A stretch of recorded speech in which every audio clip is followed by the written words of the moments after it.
Hey everyone, Mo here, and before the video begins, I just want to let you guys know that my schedule has opened up for me to do coaching again. So if you're interested in private one-on-one coaching for me to help you, whether you're a newer player and you want to excel at the game very quickly and learn the fundamentals without developing any bad habits early, or if you're an experienced player who's already maybe platinum or diamond in your top 1%, but you need some help filling in the gap to get you to that 0.01%, to make you just some of the best, then hit me up on Discord and I can get you in some private one-on-one coaching lessons to help you polish up any skills you want to refine and help you learn all of the secrets to becoming a top player. That's it. I hope you enjoy the video. Alright, so now we're just going to go over the purpose of each card in the deck, why they're in here, what the general curves of the deck look like, stuff like that. So we'll just start at the top here. Green Glade Caretaker, you only play 2. This card is really good if you get like a super aggro opener, like if you get something like double Green Glade Protector. Or if you're against a slower matchup where you need to apply pressure early on. If you attack on evens, it's really strong to go Caretaker on 1 and to Brightsteel Protector on 2. You now have 2 3/2s, one of which can't die because of Barrier. And it's really nice. You don't want 3 because you're not actually an aggro deck. And unless, again, if you high roll like double Caretaker into Protector, you're usually not aggroing your opponent down, but I mean, sometimes you do get those aggro hands. This is also a good anti-aggro card because you have a 1-drop to match their 1-mana 2/1. You just play your 1-mana 1/2 and it matches them. The next card is Brightsteel Protector. Most of the time, this card is going to be used on either defense or development to make your attack better. Meaning, you don't have to preemptively use like a 4-mana riposte when you can just play a 2-mana Brightsteel Protector. That's when you're attacking. On defense, it's really, really good, especially in things like the mirror match or more creature-based matchups, where you just play Protector on any unit, and it almost completely nullifies your opponent's attack, or at least makes their attacks really, really bad, because you know for a fact that one of your units is going to get a positive trade, whichever unit has the barrier on it. On top of going like turn 3 Fiora, if you're attacking on evens again, you can go turn 3 Fiora into turn 4 open with Brightsteel Protector if you don't have the Shen. And it's kind of like a little baby Shen in that regards. Sharp Sight, this is easily one of the best combat tricks in the game right now that Pale Cascade has been nerfed. This might actually be the best combat trick in the game. The fact that it's 2-mana give something +2/+2 is pretty average and really good. But then on top of it, it has random text of I can block elusive units this round, which is really relevant right now with Burble Burn being super played. Your opponent, this allows you to play stuff like block Fizzes. This allows you to block Ezreals, block Teemos, block, the Burble Fish, the 2/2, stuff like that. Sharpsight is extremely strong in both giving your units the +2/+2 and the block elusive effect is actually super relevant in the meta right now. Single combat. We play this as another combat trick spell. Most of the time I'm using single combat if it looks like my unit's gonna die. Like, if, for instance, if he has a get excited on my Fiora and I have no way to keep it alive, fuck it, I might as well single combat my Fiora onto something else and make my Fiora kill off his, Aphelios and make that trade, or make my Fiora kill off his Ballistic Bot and make that trade, or something like that. Other than that, you usually only have to single combat cards that really matter. Like, Twisted Fate on turn 4, that's a pretty good single combat target. The backline champions that you can't pull if you don't have a challenger unit, this is a good way to make sure you can kill those units. We'll go, the next card is Fiora. Fiora's in the deck. She's her own win condition. You're not often winning with Fiora win condition, unless you're against, like, a super small deck, like aggro, or a smaller mid-range version of a deck. But, I mean, it is always there, so it's something opponents have to worry about. Mainly, it's just a 3-mana 3/3 challenger, which is really good. It fits your curve extremely well by going turn 3 Fiora, turn 4 and Shen if you're attacking on evens. As you notice, this deck actually attacks on evens really, really well. Most decks you want to be attacking on odds. This deck attacks on evens very, very well. I almost prefer to be on evens every time for the curves that are like Green Glade into Protector. Boom, that's a big swing on 2. Fiora into Shen, that's a big swing on 4. So attacking on evens is really, really good. But yeah, Fiora allows you to just challenge anything starting turn 3, and she can randomly be her own win condition if opponents don't deal with it. 2 Pursuits in this deck. I don't play Tiana. I hate playing Tiana. I think Tiana's a bad card. And I just think it's too expensive. And you want to always have the threat of casting a Relentless Pursuit on 3 mana. This card absolutely dominates against control decks. Your opponent on like turn 4 or 5 is going to tap out for something. When you have a decently sized board, or if they ever tap out for anything at any time ever, really, you always have this threat of, hey, I'll just take an extra attack on your turn, or take an extra attack period, get in for a bunch of damage, and then if it was on your turn, then I'm going to go to my turn and instantly open attack for another like whole bunch of damage. And the only reason this is a 2 of, usually a 1 over a 2 of, never really a 3 of, because it's really only good in those control style matchups. 3 River Shaper. This is probably like one of the 3 best cards in your deck. Against any slow matchup, you want River Shaper, just because it'll outvalue your opponent. In the mirror matchup, I'd honestly rather have a River Shaper than a Fiora, just because, again, that matchup is all about card advantage, and you'll out-card advantage your opponent by playing, like, Daddy Shaper over here. So this card, super, super big. You only play 2 3-drops in Fiora and River Shaper. We'll get into mulligans later, but you really want one of these on turn 3. And depending on the matchup, you'll hard mulligan for one of them. So if you're in the, like, faster matchups where you need something to deal with aggro, or you need to start pulling your opponent's champions or units faster and controlling the board, you're going to want Fiora and the board control matchups. If you're against a slower deck or in a grindy matchup like a mirror match, a mid-range mirror match, or a control match, you're going to want River Shaper because it refills itself and it's really, really good card advantage. 3 Deny. As you notice, we don't play Nopify. Nopify kind of fell out of the meta with Go Hard out of the meta. There's a lot less things that Nopify hits that's really, really meaningful. So everyone's on 4 Deny now because it stops things like Harrowing, it stops things like Field Rush, it can stop Lee Sin Kick. Deny really just covers all your bases, just better than Nopify did. So that's why you run 3 Denies. So 3 Riposte, you just like to have another nice combat trick. Barriers is really good in this deck, it helps level Shen, and yeah, I mean, it's just a really nice combat trick. Shen, because it keeps all of your units, like, Shen is what actually holds this whole deck together. People think this is a Fiora deck. Honestly, I think it's a Shen deck, because Shen makes combat so hard for your opponents while blocking. You can use it on your challengers to force good trades. You can just use it on solid minions like this, like Green Glade Caretaker. Your opponent wants to block it because it's a 5 or 7 power unit attacking their face, but because it has barrier, all they're doing is just chump blocking and losing a unit every time. On top of that, Shen being a 3/5 for 4 makes it really, really hard to kill. That's a pretty good stat line. Most 4 drop units only have 4 power.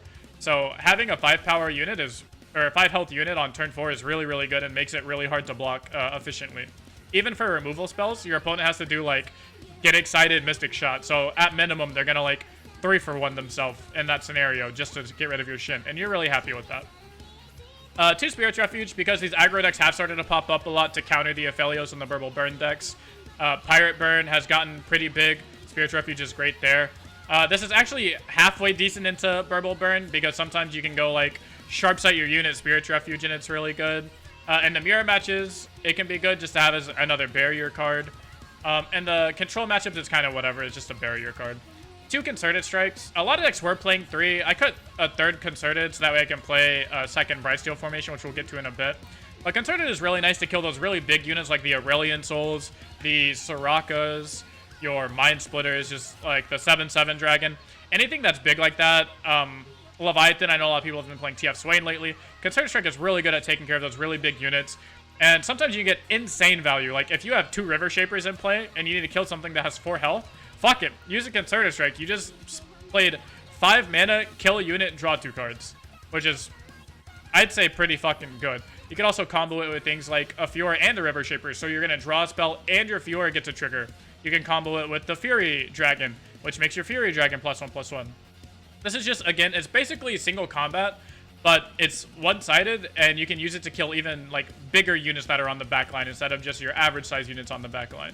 For your challenger spots, I have a 2/2 split of Screeching Dragon and Lancer. The reason I have 2 Lancers in here is because for the mirror match, it's a 5/4, which means it kills Shen. Playing a Screeching Dragon on 5 feels bad if your opponent goes turn 4 Shen, and you go turn 4 Screeching Dragon. It's not going to kill Shen, whereas Lancer does kill Shen. So that's why I played 2 Lancer. It also kills Lee Sin if the Lee Sin doesn't have a barrier, or if you have, you know, like a single combat to stop the barrier, or to pop the barrier, then Lancer's good for that reason as well. So those, other than that, the reason you play these is to have board control. I mean, they're great with Shen. Again, your curve is really nice. You go turn 4 Shen, turn 5 Challenger unit with barrier, and that combination is really, really good at taking advantage of board control and just taking over board control. After that, we play 2 Cithria, and that's just, again, to make your units bigger. Cithria can also be a win condition against some decks, like against the random Go Hard players and Burble Burn. Cithria is insane because most of their units are actually pretty small. Like, most of them are 1/1s and 2, like, power units, so this allows you to get in really big attacks. If you can ever pair a Cithria with a Relentless Pursuit, that's for sure going to be a game ender for some of these control matchups. And then your final card is Brightsteel Formation. This card's really only useful in the mirror match, but this card single-handedly wins you the mirror match. Like, if I'm playing the mirror match, I'll literally keep a Brightsteel formation in my opening hand. Because if you play this on 9, you can play it on a defensive turn, so your opponent can't have a good attack anymore. And then you immediately open attack with all barriers, and now your opponent has really shitty blocks. So it's really just like the nail in the coffin towards the end game, and it can be a really good comeback mechanic. And if you're already ahead on board at that point, it's a really fast way to close the game out. You pair this with something like a Shen, it'll instant level your Shen, and then all your units not only get barrier, but it'll get +3 attack as well. So this card, really, really good end game. And also it's 9 mana, so if you're playing against those control decks, you can play this card on turn 10 and still have deny mana open for Ruination and not have to worry about that. So that's really, really nice. So that's why each card is in the deck. That's the purpose it serves. So now we'll go over just the general curves in this deck and what you want to look at as just general play patterns. Alright, so now we're going to go over some of the most common play patterns with Fiora Shen, and then we'll follow it up and wrap this up with just a generalization of tips for the deck and some mistakes that I see a lot of newer players to this deck make. And this way you can see those mistakes, see what not to do, and hopefully play better and improve faster instead of learning on your own. So we'll start with some of the most common play patterns. So one of the most common play patterns is you're going to pass. So you're going to pass on turn 1, pass on turn 2, and then play a 3-drop. So one of these is with Fiora, so you can go pass, play Fiora on turn 3. This allows you to have Sharp Sight mana open. And you want to do this whenever you're playing in a matchup that wants to control the board. So any of these early aggro game matchups where they're playing smaller units and you need to control it with Fiora, or if they're playing, you know, like a 1/1 elusive or an early elusive, you want to do it that way. And passing on turn 2 allows you to have Sharp Sight mana open, so that way if your opponent does go for like a Pale Cascade to try and trade with your Fiora, you say no and you have Sharp Sight. And that curve is super common. This is one of the most common curves you could have. And then in other matchups, you can replace Fiora with River Shaper. So you do the same curve where you go pass, play River Shaper on 3 with 3 spell mana available.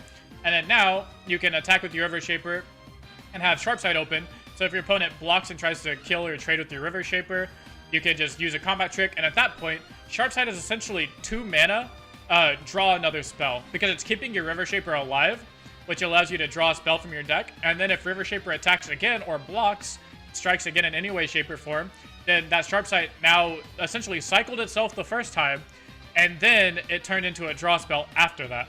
And when you want River Shaper here, like I said, mentioning the cards earlier, well, you want to do this when you're against the slower, grindier decks, like, you know, mirror matches, mid-range mirror matches, or really any control deck.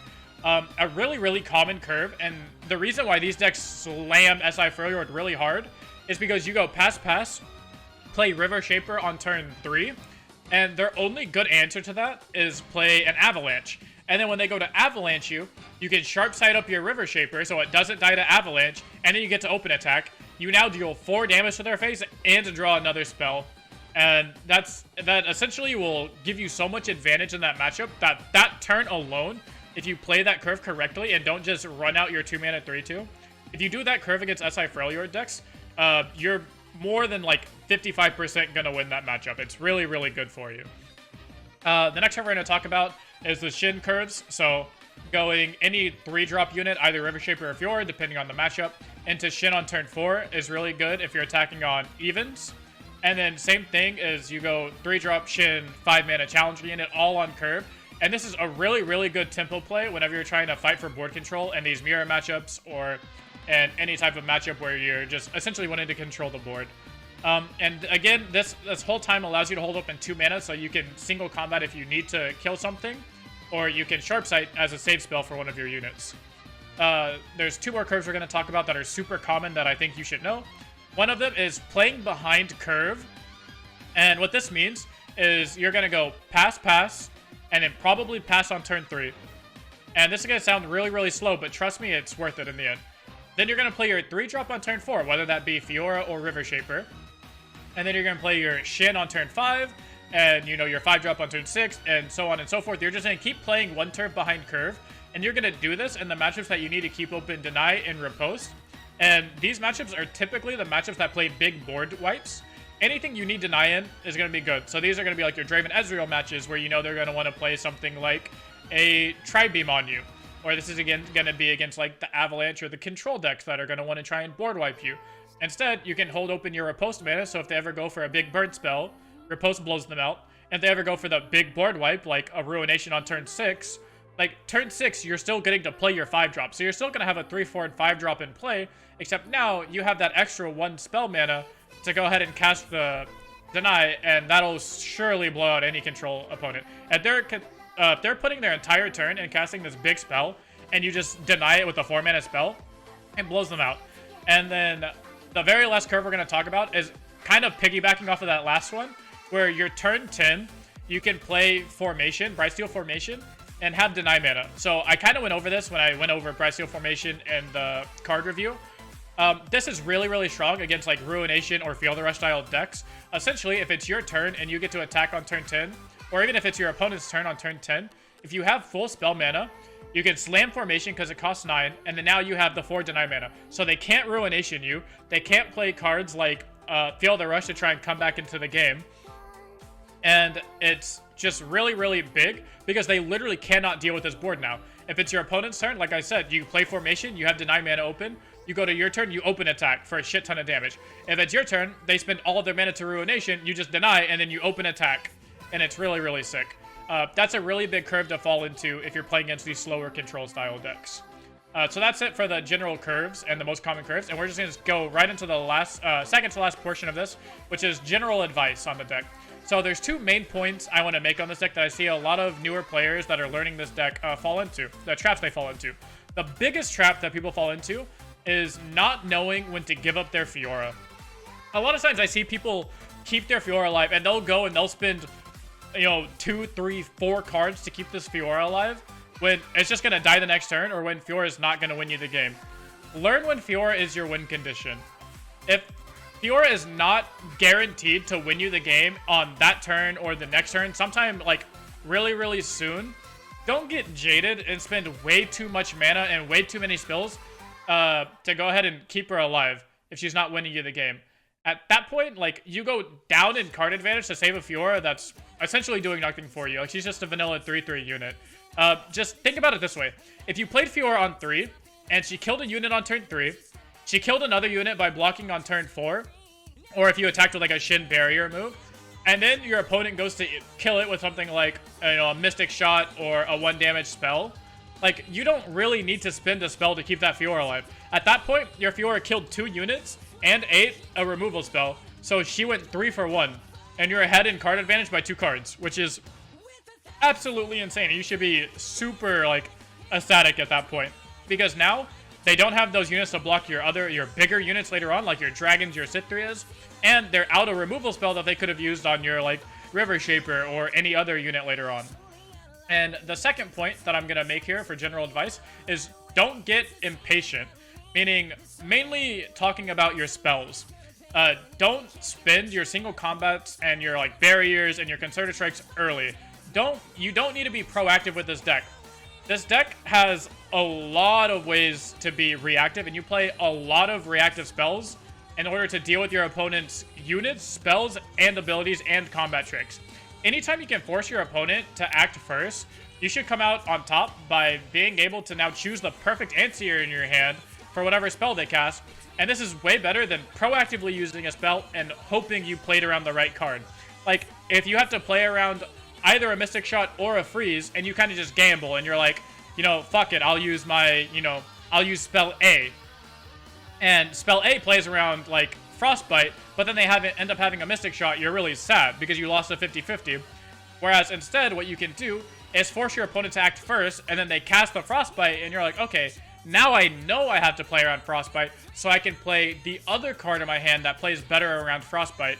And you come out winning that exchange instead of losing and being sad that you lost out on a 50-50. So that's it for the general advice portion and for the curve portion. The last thing we'll talk about here is just general mulligan advice and what you want to mulligan for in your open hands, and just, yeah, general mulligan advice. Alright, so your general mulligan guide with this deck is actually really, really simple. You hard mulligan for the 3-drop of your choice in that game. So again, if you're in a matchup where you need to control the board immediately, you're going to hard mulligan for this Fiora. If you're in a matchup for the, where you want River Shaper in those long grinding matchups, you want a hard mulligan for River Shaper, then you're going to want Shen and Sharp Sight. these are the 3 cards that you're going to hard mulligan for in every single matchup. You're going to want Sharp Sight to have your combat trick on 3 to have those curves that we mentioned. You're going to want your 3-drop to start applying pressure and fill out those curves that we were talking about. And then you're going to want Shen on 4 because that's just a very powerful play and he's one of the best 4-drops in the game to fill out those curves that we were talking about. So to accomplish all of those curves, you're going to need a 3-drop into Shen with Sharp Sight as backup. And that's really, really good. So that's it for the general mulligan guide, really. It's just you want to look for those 3. If you're against something like Fiora Rush or a deck that you really need deny, you can for sure just hard mulligan for a deny also. But for the most part, I would only keep a tech card like that if you already have your 3-drop. The importance of this mulligan goes 3-drop into Sharp Sight into Shen. So you always need your 3-drop. So if you don't have your 3-drop, I wouldn't keep a Sharp Sight and a Shen. I would hard mulligan for this 3-drop here. And then after you have your 3-drop, I would go ahead and then you can decide, use your best judgment of whether or not you feel like your tech cards can apply enough pressure.